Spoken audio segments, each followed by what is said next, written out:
আপনারা কি জানেন যে আগামী জুলাইয়ের লাস্ট উইকে বা আগস্টের ফার্স্ট উইকে জিএসটি কাউন্সিল মিটিং হতে চলেছে, যেখানে কিছু কিছু এরকম রিফর্মস বা এরকম কিছু চেঞ্জ হতে চলেছে যেটা আপনাদের নর্মাল লাইফ, নর্মাল বিজনেস, ফাইন্যান্সকে প্রভাবিত করতে পারে। নমস্কার, আমি প্রসেনজিৎ। তাদেরকে এসআরকে মালিককে আপনাদের স্বাগত। আজকে জিএসটি কাউন্সিল মিটিং নিয়ে তৃতীয় ভিডিও। এই ভিডিওতে আমি সেকশন 11 ক্যাপিটাল এ কে আরো সিম্পলিফাই করবো, যেটা প্রথম ভিডিওতে করেছিলাম সেটাকে আরো সিম্পলিফাই করে আরো কিছু জিনিস এডিশন করব। সেকশন 11 এর আন্ডারে কিছু রিফর্মস আসতে পারে, সেটা আগে বলেছিলাম। সেটা গেমিং ইন্ডাস্ট্রি নিয়ে হতে পারে, সেটা প্রথম ভিডিওতে আলোচনা করেছি। আজকে এর ঊর্ধ্বে সেকশন 11 এর আন্ডারে আর কি কি চেঞ্জেস বা রিফর্মস এর কথা আসতে পারে কাউন্সিল মিটিংয়ে, সেটা নিয়ে কিছুটা আলোচনা করব, একদম সিম্পল ভাবে, যেটা নর্মাল লেমেন একদম পুরোপুরি বুঝতে পারবে। তো শুরু করি আজকের ভিডিও। জিএসটি যে আসন্ন মিটিং হতে চলেছে, জিএসটি কাউন্সিল মিটিং, সেটা জুলাই এন্ডিং বা আগস্টের ফার্স্ট উইকে হবে। এখনো ডেট ফিক্স হয়নি, কিন্তু আমরা যারা ট্যাক্স প্রফেশনাল আছি তারা এক্সপেক্ট কিছু কিছু বিষয় করছে যে এইসব বিষয়ে জিএসটি থেকে রিফর্মস আসতে পারে। তো তার মধ্যে একটা দিক হচ্ছে সেকশন 11 ক্যাপিটালের আন্ডারে কি কি রিফর্মস হতে পারে। প্রথম ভিডিওতে গেমিং ইন্ডাস্ট্রির ব্যাপারে বলেছিলাম। আজকে তারপরে আর কি কি চেঞ্জেস আসতে পারে, তার মধ্যে আরেকটা বড় চেঞ্জেস আসতে পারে যেটা মাইনিং ইন্ডাস্ট্রিকে খুব প্রভাবিত করবে, সেটা হচ্ছে রয়্যালটি। যত মাইনিং কোম্পানিগুলি আছে, কোল ইন্ডিয়া, জেএসডব্লিউ, বেদান্ত, ওরা যে স্টেটে মাইনিং করছে সেই স্টেট গভর্নমেন্টকে রয়্যালটি ফিস পেমেন্ট করছে।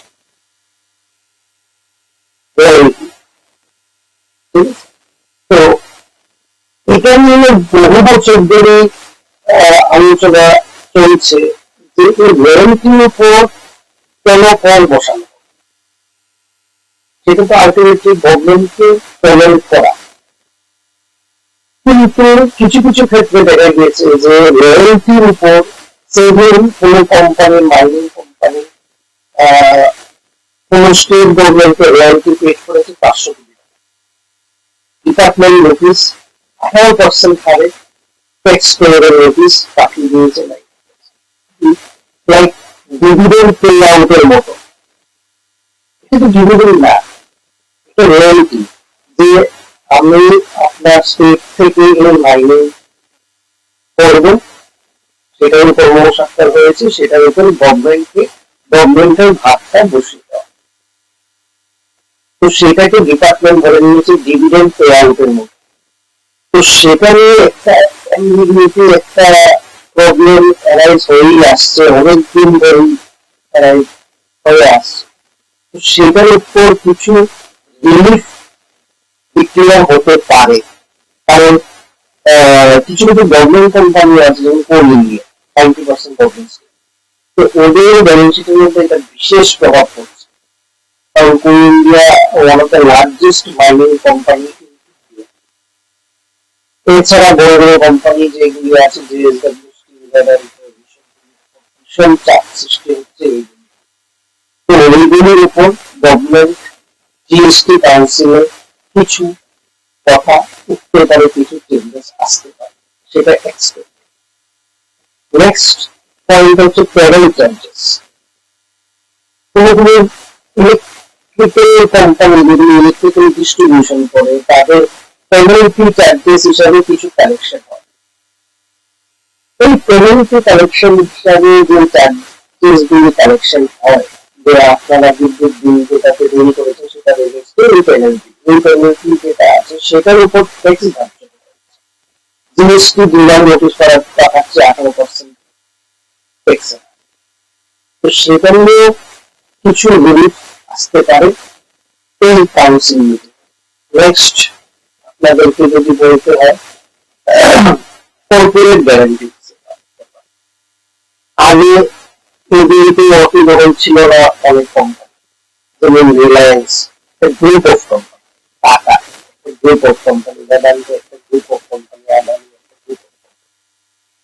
এই কোম্পানিগুলি যখন নতুন কোনো কোম্পানি, সেগুলো রিলায়েন্স একটা নতুন কোম্পানি আসে, তো সেটার উপর কিছু সেই কোম্পানি কোনো জায়গায় টেন্ডার নেবে বা লোন নেবে, নিয়ে তার সঙ্গে যেখানে দেরি হোক, সেটার উপর যে মাদার কোম্পানি আছে সেটা কর্পোরেট গ্যারান্টি ইস্যু করে, এই গ্যারান্টির উপর বেস করে লোন বা মনোসংক্রান্ত বা টেন্ডার দেওয়া। এই কর্পোরেট গ্যারান্টি 100 কোটি, 500 কোটি, 1000 কোটি টাকারও আছে এখন, কিন্তু ডিপার্টমেন্ট সেই কর্পোরেট গ্যারান্টিকে ট্যাক্সেবল বলে কার্যকরী হয়েছে। সেই কারণে অনেক এরকম কেস আছে, যেগুলি বড় বড় কেস আছে, যেগুলো রিলায়েন্স ইন্ডাস্ট্রির উপর অনেক বড় কাজ আছে, যে ওদের উপর 18% কার্য করা হয়েছে ওই কর্পোরেট গ্যারান্টি অ্যামাউন্টের উপর, যেটা ওদের ছোট সিস্টার কনসার্নকে দিয়েছিল এক সময়, ওটার উপর 2% নোটিশ করে 18%। তো সেই বিষয়ে কিছু চেঞ্জেস।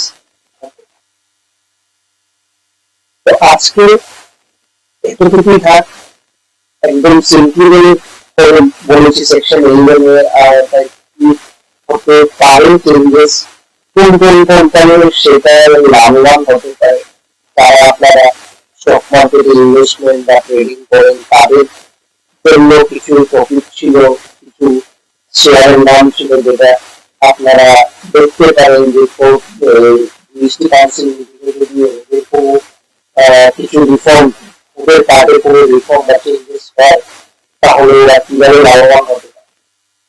তো আজকের ভিডিওটা যেমন ট্যাক্সকে, জিএসটি কে সিম্পলিফাই করার মতো ছিল, আবার same as well as investment পার্সপেক্টিভের ম্যাটারও ছিল।